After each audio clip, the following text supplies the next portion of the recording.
Happy today's Wednesday, right? Yeah, yeah. Happy Wednesday, and welcome to another edition of XFeed. My name's Schiller. Today, we're going over the common trend of new chains kind of being a home. I shouldn't even say this. This isn't even the right correct way of phrasing this, but we're going to go over a chain that has been used as kind of a max extractor in a way. And it's not what you think. And further to that, it almost kind of relates back to Blast, where Blast was a really hot narrative. There was a bunch of teams that pivoted to trying to go on Blast because it was the hot new thing. And then all of a sudden, it was like, all right, nobody talks about Blast. Nothing is going on there. What the hell happened? Is this actually just a casino that everybody's kind of lopping around? Let's just jump into things. So Circle, which was supposed to allegedly being acquired or at least trying to get bought by Coinbase, and it was Ripple. Yesterday when we did the stream, I kept saying Ripple, and I didn't know who the other one was. It was Coinbase. So now they're going with an IPO that's already available on Robinhood. Okay. So not bad. We got some big news. That's, that, again, the issuers of USDC. Pretty big. But then today, we get an announcement, and not that long ago, that BlackRock said to plan to buy 10% of Circle Internet IPO shares. So now we got the big players coming in. We've talked about how the cycle is run more by institutions than retail per se, and that continues to be the point. So the theme of today's episode is a focus on collecting, whether it be physical, more so digitally in certain cases, which we'll go over. But one thing that is great is we've seen within the Vibes TCG of really seeming to find success with using the Pudgy Penguin IP, but not, being directly hate where the Pudgy Penguins themselves were building this card game specifically. And so here's a playmat. And this is a collectible item that you're like, all right, if the card game goes on to be successful along with the IP, these things could be worth a lot and are great and kind of cool, and there's something physical. So keep that train of thought. Let's continue.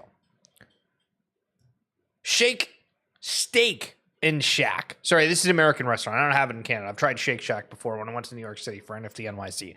Interesting spot. That being said, they're out saying that they've saved 50% in processing fees accepting Bitcoin payments. Now, how many people are actually out there at that restaurant using Bitcoin for payments for their food? I feel like it would be a very, very tiny percent. So the headline reads great, but what are the actual numbers of people being out there and using it? And on the topic of Bitcoin, Zeneca posted this earlier that this is from back in 2011, where a StarCraft prize, if you got between 5th and 8th place on it, 25 Bitcoins, which would be roughly about $2.7 million American. Insane. News: Alpaca Finance is shut down after 4 years building on BNB chain. The team has announced plans to sunset the protocol and begin winding down. It's down 30%. Somehow it didn't go straight to zero off of that. But damn, another day, another thing that shut down. But another day where I get to say, have you met my man, Rodney Mullins? Good morning, sir. So Coinbase, this has gotten a ton of backlash. And I mean, look at this. We got 400,000 views on something from Coinbase Assets account. What the hell is it? Let me read it and see if you pick up on it. We regularly monitor the assets on our exchange to ensure they meet our listing standards. Based on recent reviews, we will suspend trading for Helium Mobile, Render, Ribbon Finance, and Synapse. So a couple things. One, for people that are following with the Think agents, isn't Render Network like a big component of that? And they just got delisted by Coinbase. But they're a bigger entity. Helium Mobile is an actual product with actual people. Right? Not that the other ones aren't. I'm speaking from a place of I know what two of them are. I don't know what the other ones are. But so Coinbase is just deciding we're going to delist things and massively impact certain tokens. And what exactly are the reason behind it? So yesterday we highlighted the 8th project, which is basically redrawings of Pokemon figures. They're going for insane amounts. Somebody bought this one for 4.44 ETH. Why? I guess they like the art, which goes back to the collecting component. And so here's the artist who spent 5 months drawing a pizza day and perfecting the style. To be honest, with the current market, I didn't want to make an NFT collection for fear of not selling. Today, in 24 hours, and thanks for some exceptional people, the collection is everywhere. And so you can see that in the background, they have Naruto, the McDonald's character. We got Garfield. SpongeBob's back in the corner. But the art style is what matters, because we can make the argument of, well, other people own that IP. So when we see all of these protocols coming out saying, hey, we're working with IP rights and having it a way to connect with people, like I think that the collection has fear of being taken down because it's literally just a draw over a Pokemon, right? And like there's videos of them just like using Pokemon as advertisement to show off the collection, right? And I'm not trying to hate. I'm not trying to hate at all. But what I'm saying is that if there's a way for these IPs to be like, all right, we have somebody that's a great artist and you can use the IP and there's some kind of way to be able to connect the royalties, whatever, I think that all this stuff completely goes away, right? The thought of that. And maybe I'm wrong. Maybe absolutely nothing happens with it. But we do see time and time again of people saying, hey, this team's associated with this, or there's an art collection that's very, very close to something similar, and then things fall off. But also kind of insane that the collection has come out and seen that much demand, but that also comes from a lot of people talking about it. So I've made the comments and thought theses before that I think we are going to see really just a style filter for everything moving forward for the things that we love, and I don't know. That makes me think more of that. And then I saw this from Nana, who had their ape done by a particular artist and it's in a certain style. And I'm like, you know what? That's cool. How the hell can I go and get that in that particular style? Is it going to be paying that artist directly? Or are we at a point when AI can just match something that I say, hey, I want to do this? Sure, I'm fine with paying like $30, $40 towards this artist to get it done within that particular style. And then collecting is great again. So I came across this thing, and it was from this account called UI Savior. And you've seen threads on Web3, and this one isn't Web3 related, but it's about AI tools for writing, video design, and images. And you'll see that there's a free section and then a paid section over to the side. And I feel like we don't have a whole lot of that happening within the blockchain space right now, of saying, hey, here's these tools, it's connected to blockchain, and go use them, except for stuff that is like completely speculative, right? Where you have these agents, these coins, and it's all completely speculative of nature versus some kind of tool offering whatever have you. So we might get a little bit more into certain AI tools that might not be related to Web3. We'll kind of see, but just throwing it out there that when you see all these things, you're like, all right, there's a lot of apps and use cases. We're being told that AI and blockchain are going to be this, this absolute implosion, new galaxy universe that's created that everybody gets to use and enjoy. But all this stuff, nothing is connected to blockchain. When are we going to start seeing some of the tools there more and more often? Now, when you get into collecting, sometimes you do it out of sheer, you know what, I like that art, I like that style, whatever it may be. And in other cases, somebody has to introduce it to you. And we mentioned on the previous stream that Xcopy was out talking about cryptodes, and they are out doing it again, highlighting this character that kind of looks like a Star Wars cryptode, if you will. So I don't know. What do we think? We got Pranksy out here pumping the Pokemon collection. We got Xcopy pumping the cryptodes. We're seeing everybody talk and try to exude bullishness or getting people into their certain collections. Then you got Mooncat responding to the Cryptodes one, saying, yo, when are you going to come check out Mooncats? And then you go down the list and you're like, there's so many things to collect digitally right now. What makes you actually want to do it? And it goes back to the previous arguments of where is the entertainment? Are we going specifically off somebody said these were going to be valuable one day? Do we actually appreciate the artwork? Is something getting built around it? Do we just care, again, about the historical aspect? There's all these questions. Or it just feels like certain things that have been built up over quite some time that aren't even connected to blockchain do have that hell of a head start, but it feels like there's a lot of things that are sort of lacking within the Web3 realm, which we'll see how quick they're able to jump up for that. And so Claynosaurs, they got their Popkins mint that's coming up. But I mean, take this as an example, right? Would you want to go out and do you want to collect all of these digital characters that just sit on the blockchain, or do you want to go out and collect, a set of Pokemon characters or a set of, I don't know what else is like a super popular character at this time or show that would be a very good reference to it. See, it always goes back to Pokemon. Then it feels like your argument falls flat because Pokemon is like the de facto of everything. But like Hello Kitty, Digimon, whatever it may be, right? Do you want the physical things? Do you want the digital collection? What do the digital collection gets you? And do we kind of change the culture that's around things? Because a lot of it is, if number doesn't go up, nobody cares. But then there's also people that are out there that are looking for some kind of a yield or a really, really big spend. And, not to persuade anybody to probably avoid these sort of things, but any time that I've gone absolutely crazy over a singular asset, you usually completely regretted it. But someone just bought a fort in Raven Quest for $40,000.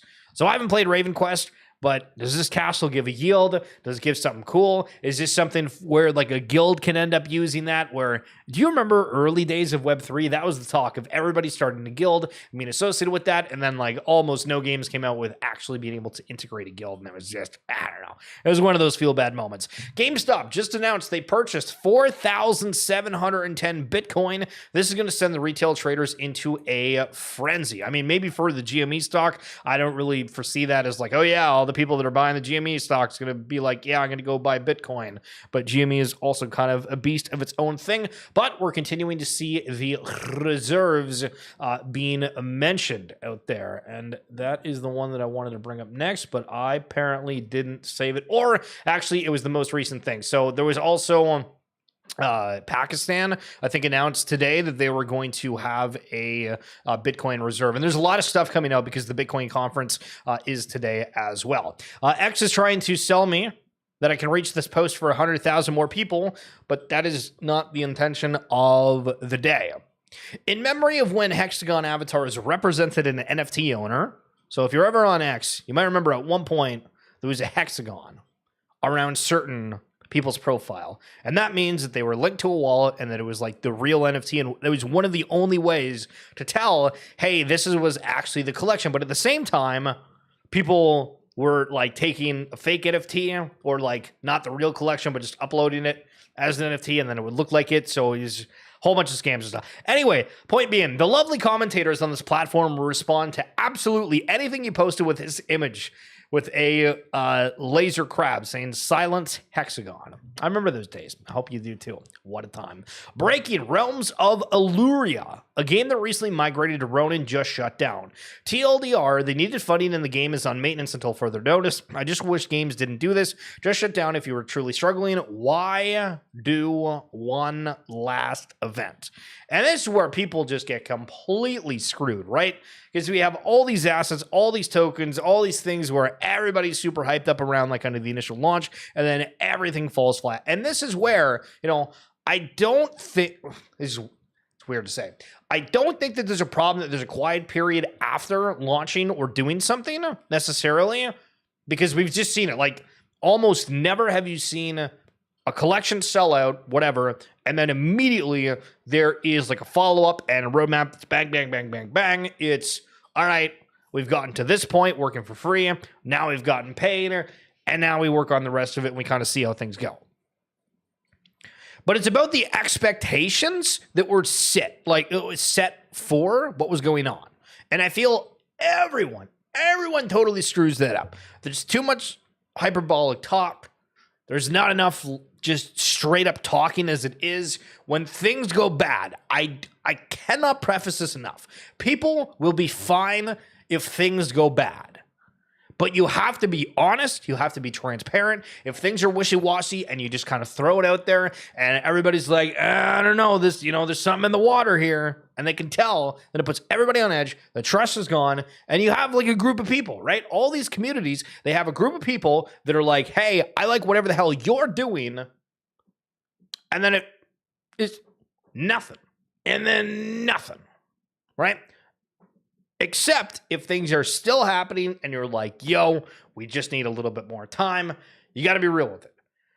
Because then things spiral out of control and it's just unbelievable. But part of the thesis with all of this is that we're continuing to see a problem, right? And I feel like I've noticed this trend over the last little bit.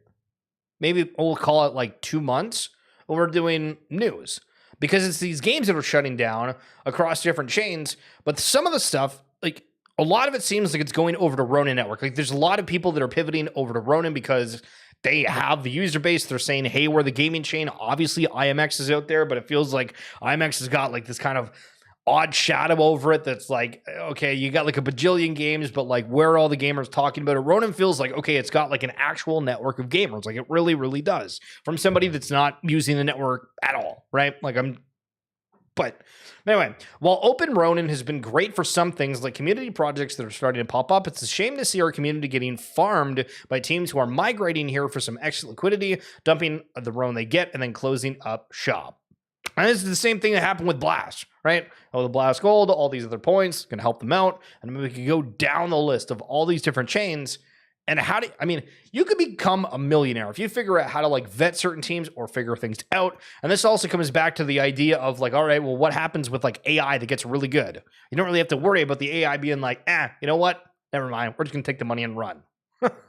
Right? You don't have that problem. So do we see where the developers, you have one person that you can trust and they, have an army of these AI agents or whatever. And you're like, all right, stuff's going to get done as long as that person's there and they're committed to it. And you don't have to worry about a collective group of people that might have a falling out or something stupid, because that happens all the time here, all the time.